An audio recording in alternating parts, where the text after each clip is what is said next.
자식이 부모에게 연락을 피하는 이유 알고 계십니까? 자식에게. 엄마, 아빠, 주말에 집에 갈게요. 애들이 할머니, 할아버지 보고 싶다고 해서요. 이런 말을 들어본 지가 얼마나 되었습니까? 명절에도 바쁘다며 얼굴 한 번 비추기 힘들다던 자식이 갑자기 영상통화를 걸어와 손주의 재롱을 보여준다면 얼마나 좋겠습니까? 하다못해 엄마, 아빠, 밥은 드셨어요? 이런 간단한 문자 한 통이라도 받아본 지가 며칠이나 되었습니까? 앞으로 제가 나누는 이야기가 도움이 될 것 같다고 생각하시는 분들은 구독과 좋아요 버튼을 눌러주시기 바랍니다. 구독은 무료이니 오른쪽 아래에 구독 버튼 눌러주세요. 안녕하십니까? 저는 40여 년 동안 학부모 상담을 해온 김수연입니다. 오늘은 평소 많은 부모님들이 가슴앓이 하시는 이야기를 나누려고 합니다. 저는 매일 밤 휴대폰을 들여다봅니다. 서울에서 직장 생활하는 딸아이한테 연락이 올까 하는 마음에서입니다. 카카오톡을 열어보니 마지막 대화가 보름 전이더군요. 그때도 제가 먼저 연락했었지요. 얼마 전에는 마트에서 우연히 옛 이웃을 만났습니다. 장바구니에 고등어 한 마리를 담으시길래 여쭤봤더니 혼자 사니까 이것도 많네요. 라고 하시더군요. 그러다 한숨을 쉬시면서 말씀하셨습니다. 우리 아들은 한 달에 한 번 전화가 올까 말까 해요. 명절에는 바빠서 못 온다고 하고 손주 얼굴이나 영상으로라도 보여주면 좋으련만. 저도 모르게 그러게 말입니다. 요즘 애들은 부모한테 연락도 잘 안 하고. 하면서 공감의 말을 건넸습니다. 그런데 집에 와서 텔레비전을 보다가 문득 이상한 생각이 들었습니다. 정말 요즘 젊은이들이 달라져서 그런 걸까? 우리 때는 부모님께 이렇게 하지 않았는데. 하면서 과거를 돌이켜보니 우리도 직장 생활하느라 바빠서 부모님께 자주 연락 못 드렸던 기억이 납니다. 그래서 며칠 동안 이런저런 자료도 찾아보고 자녀를 둔 친구들과 이야기도 나눠보았습니다. 그러다 충격적인 사실을 알게 되었지요. 우리가 전혀 생각지도 못했던 자식들이 부모에게 연락하기 꺼리는 진짜 이유를 말입니다. 65년을 살아오면서 한 번도 듣지 못했던 자식들의 속마음. 지금부터 하나하나 들려드리겠습니다. 제가 처음 충격을 받은 것은 우리 딸의 친구에게서 들은 이야기였습니다. 이모, 사실 엄마가 전화할 때마다 가슴이 철렁해요. 전화를 받기 전부터 이미 긴장이 돼서 심장이 쿵쾅거린다니까요. 처음엔 이해가 되지 않았습니다. 부모님의 전화 한 통에 왜 그렇게까지 긴장한다는 걸까요? 그런데 그 이유를 듣고 나니 가슴 한편이 먹먹해졌습니다. 전화하자마자 시작되는 잔소리와 간섭이 너무 힘들어요. 살 좀 빼라. 옷차림은 왜 그러냐. 집안일은 제대로 하고 사느냐. 게다가 언제 결혼하냐는 말씀은 빠지지 않으시죠. 제 인생의 모든 것을 지적하시는 것 같아요. 문득 지난 주말에도 딸아이한테 전화해서 이런 말을 했던 제 모습이 떠올랐습니다. 너 요즘 얼굴색이 왜 그렇게 안 좋니? 밥은 제대로 챙겨 먹고 다니는 거야? 반찬도 좀 해 먹고. 아침은 꼭 먹어야 하는데 잘 챙겨 먹는 거지? 엄마가 이번 주말에 가서 반찬이라도 해줄까? 엄마, 나 회사에 들어가야 해서 끊을게. 그때 딸아이가 한숨을 쉬며 전화를 끊었던 게 생각났습니다. 지금 생각해보니 제 잔소리가 듣기 싫어서 한 핑계였던 것 같습니다. 그래서 찾아보았습니다. 현재 3040 자녀들을 대상으로 한 설문조사에서 부모님과의 연락을 꺼리는 가장 큰 이유가 뭔지 말입니다. 가장 큰 이유는 과도한 간섭과 잔소리가 꼽혔더군요. 무려 82%나 되는 숫자였습니다. 특히 충격적이었던 것은 부모님의 전화를 받고 나서 우울감이나 스트레스를 경험한다는 응답이 65%나 된다는 사실이었습니다. 그런데 이건 시작에 불과했습니다. 잔소리와 간섭도 문제였지만 더 큰 상처가 있었거든요. 바로 우리가 무심코 하는 비교였습니다. 저는 최근 명절 때 있었던 일을 떠올려 봤습니다. 식구들이 모여 앉아 점심을 먹고 있을 때였죠. 옆집 영인의 딸은 벌써 과장됐다며? 우리 딸은 언제 과장 달 거야? 영인의 며느리는 벌써 둘째가 돌이래. 너도 이제 35인데 조급한 마음이 들어야 하는 거 아니니? 그때 우리 딸의 표정이 어땠는지 이제야 생각이 납니다. 한숨을 크게 내쉬더니 밥숟가락을 내려놓고 자리를 피했지요. 화장실에 다녀온다며 나갔다가 한참을 돌아오지 않았습니다. 그날 저녁 딸아이는 피곤하다며 서둘러 짐을 챙겼습니다. 엄마, 내일 아침 일찍 회사 들어가 봐야 해서 오늘 가볼게. 평소보다 일찍 서울로 올라간다고 했습니다. 그런데 나중에 알고 보니 다음 날이 일요일이었습니다. 최근에 저는 같은 아파트에 사는 주연 씨의 이야기를 들었습니다. 우리 아들이 그러더라고요. 제가 친구 아들과 비교할 때마다 자기가 이 세상에서 제일 쓸모없는 인간이 된 것 같대요. 한 번도 자기 노력을 인정해 준 적이 없다고. 작년에 승진했을 때도 옆집 아들은 차장인데 왜 과장밖에 못 됐냐고 했더니 그 뒤로 주말에 얼굴도 안 비치대요. 그제야 깨달았습니다. 어린 시절 제가 느꼈던 그 마음이 지금 우리 아이들 마음이었던 거죠. 더 마음 아픈 것은 설문 결과였습니다. 자녀 10명 중 8명이 다른 사람과 비교하는 부모님의 말씀이 가장 큰 상처라고 답했더군요. 사촌형은 벌써 집을 샀다며? 옆집 아들은 해외 지사로 발령났다며? 동창 딸은 벌써 임신했다면서? 너희과 동기들은 다들 승진했다면서? 이런 말들이 얼마나 큰 상처가 되는지 몰랐습니다. 자녀들은 이미 회사에서 친구들 사이에서 스스로를 충분히 비교하며 살고 있었던 거죠. SNS만 열어도 누가 어떤 차를 샀고, 어떤 집을 갖고, 어떤 음식을 먹었는지 끊임없이 비교하면서 살아가는 세상이잖아요. 거기에 부모마저 이런 말을 하니 그들에게는 마지막 위로처마저 사라지는 순간이었을 겁니다. 부모라도 자신의 편이 되어주길 바랐을 텐데 우리는 그러지 못했네요. 그런데 더 놀라운 사실이 있었습니다. 자녀들의 이야기를 진심으로 들어주지 않는 것. 이것이 세 번째 문제였습니다. 얼마 전의 일입니다. 퇴근하고 집에 와서 딸아이와 통화를 하고 있었죠. 엄마, 나 이번에 회사에서 중요한 프로젝트 맡게 됐어. 근데 너무 부담되고 걱정돼서. 그런데 제가 뭐라고 했는지 아세요? 아이고, 회사 생활이 다 그렇지. 그나저나 너 요즘 밥은 제때 잘 먹고 다니니? 내가 보약이라도 한 재 지어서 보내줄까? 딸아이의 걱정은 뒤로 한 채 제 걱정만 늘어놓고 있었던 거죠. 그러자 딸아이가 한숨을 쉬더니 이렇게 말했습니다. 아니야, 엄마. 그냥 내가 알아서 할게. 끊을게. 전화를 끊고 나서야 깨달았습니다. 딸아이가 제게 털어놓은 고민을 제대로 한 번도 듣지 않았다는 걸 말입니다. 최근 설문조사를 보니 자녀들의 72%가 이렇게 답했다고 합니다. 부모님은 내 이야기를 들어주시는 게 아니라 본인 이야기만 하신다.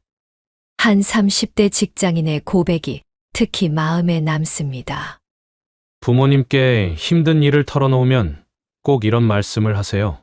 너보다 더 힘든 사람도 많다. 그깟 일로 뭘 그러냐. 네가 좀 긍정적으로 생각해라. 그래서 전 이제 부모님께 어려운 일은 절대 말씀드리지 않아요. 어차피 제 마음은 이해 못 하실 테니까요. 그리고 가장 마음 아픈 답변이 있었습니다. 부모님이 제 얘기를 들어주시는 시간은 평균 1분도 안 돼요. 그러다가 바로 시작되죠. 엄마 아빠 때는 어땠는지, 내가 잘못 생각하고 있다는 지적, 이웃집 아들 얘기. 문득 깨달았습니다. 우리는 대화를 하는 게 아니라 혼자만의 강의를 하고 있었던 거예요.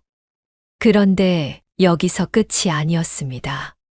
자녀들의 마음을 더 무겁게 만드는 것이 있었습니다. 바로 자녀들에게 죄책감을 주는 우리의 말들이었죠. 요즘 너무 허리가 아파서 병원에 다녀왔다. 이번에 혈압약 용량을 늘렸다. 얼핏 보면 그저 일상적인 대화 같은데 왜 이런 이야기가 자녀들의 마음을 더 무겁게 만들까요? 며칠 전 우연히 마주친 이웃집 딸의 이야기가 제 마음을 무겁게 했습니다. 이모, 솔직히 말씀드릴게요. 요즘 부모님 전화만 받으면 죄책감에 숨이 막혀요. 전화를 받을 때마다 아프다는 말씀, 외롭다는 말씀. 그런데 제가 당장 서울 생활 접고 내려갈 수도 없고 전화할 때마다 가슴이 찢어질 것 같아요. 그러면서 이런 말도 했습니다. 얼마 전에는 아버지가 그러시더라고요. 요즘은 밥 먹다가도 숨이 차서 병원에 다녀왔다고. 그러시면서 한숨을 길게 쉬시는데 전화기 너머로도 그 한숨 소리가 가슴을 파고 들어와요. 이렇듯 자녀들은 부모님의 건강 이야기나 한숨 섞인 말씀이 가장 큰 심리적 부담이 된다고 답하기도 했습니다. 특히 이런 답변이 가슴을 울립니다. 엄마가 아프다는 말씀을 하실 때마다 죄책감이 듭니다. 그런데 제가 지방에서 직장 생활하는 동생보다 서울에 있다는 이유로 부모님 건강 얘기를 더 많이 들어야 해요. 마치 제가 부모님 곁을 지키지 않는 불효녀라는 걸 강조하시는 것 같다니까요. 그제야 알게 됐습니다. 우리가 무심코 던진 한마디, 한숨 하나가 자녀들의 어깨를 얼마나 무겁게 만들었는지, 자녀들이 죄책감에 시달리는 건 아닌지, 전화할 때마다 불편한 마음이진 않을지. 그동안 저는 이런 걱정을 하고 있었습니다. 그런데 최근에는 더 마음 아픈 일을 겪게 됐습니다. 자녀들의 연락이 뜸한 게 아니라 이제는 돈이 필요할 때만 걸려오는 전화에 가슴이 아팠습니다. 며칠 전 같은 아파트 사는 주연 씨가 울먹이며 저에게 털어놓았습니다. 우리 아들이 연락 온 지가 2달이 넘었나 봐요. 사진으로나마 얼굴이라도 보고 싶어서 카카오톡을 들여다보는데 마지막 통화가 추석 때네요. 그러다 어제 갑자기 전화가 왔는데 아파트 대출금 이자를 못 낼 것 같다고 이번 달만 좀 도와달라는 거예요. 제가 그동안 얼마나 보고 싶었는데 돈 때문에 연락했다고 생각하니 가슴이 찢어지더라고요.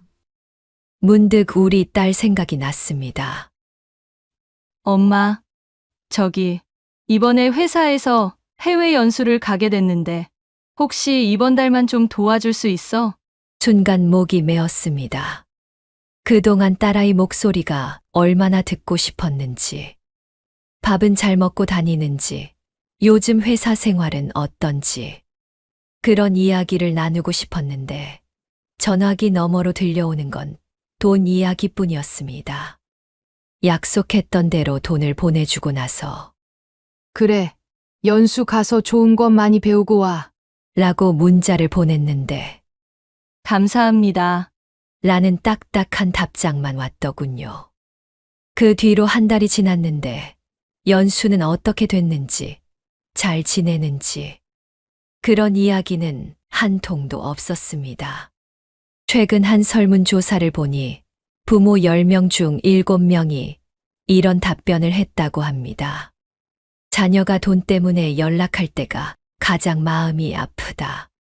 평소에는 연락도 없다가 갑자기 전화가 오면 이제는 돈 얘기겠구나 하는 생각부터 든다.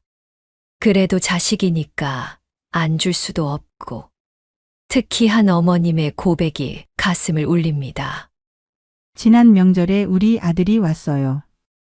현관문을 열자마자 반갑다고 안아주고 싶었는데 아들은 저를 보자마자 돈 얘기부터 꺼내더라고요. 퇴직금 받으면 꼭 갚을 테니 돈 좀 빌려달라더군요. 그 순간 내가 정말 얼마나 서글펐는지 몰라요. 명절 때 자녀들 얼굴 본다고 기다리시는 부모님들 많으시죠.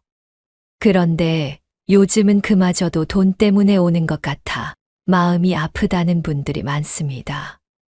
돈을 빌려달라는 연락에도 그래, 엄마가 어떻게든 해볼게 하고 답하는 게 부모 마음이지만 그 후에 몇 달씩 연락 없는 침묵이 더 큰 상처가 됩니다.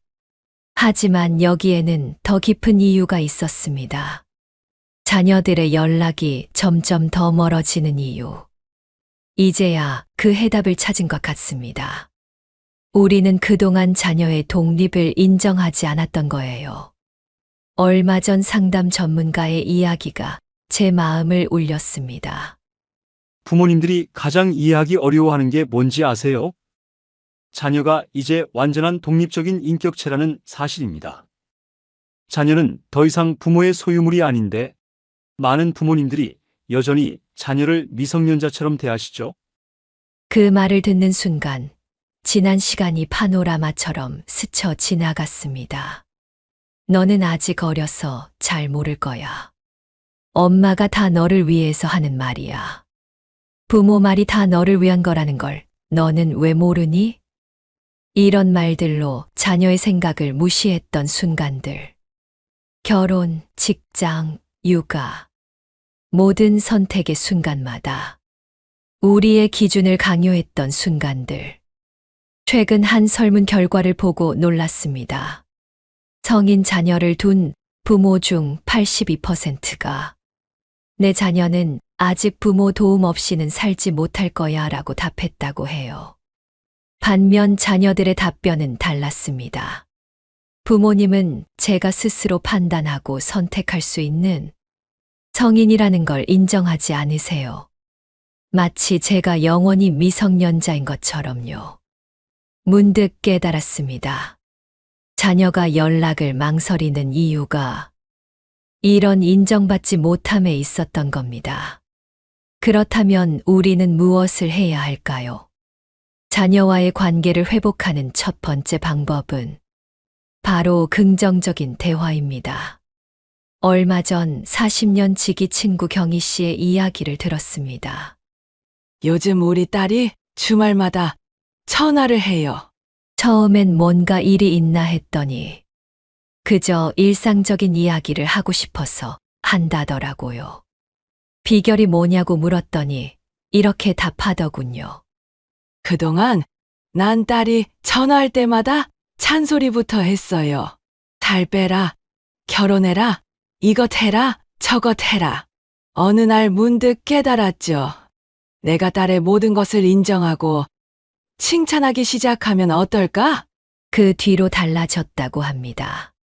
딸이 피곤하다고 하면 요즘 회사 일이 많구나, 수고했다고 말해줬어요.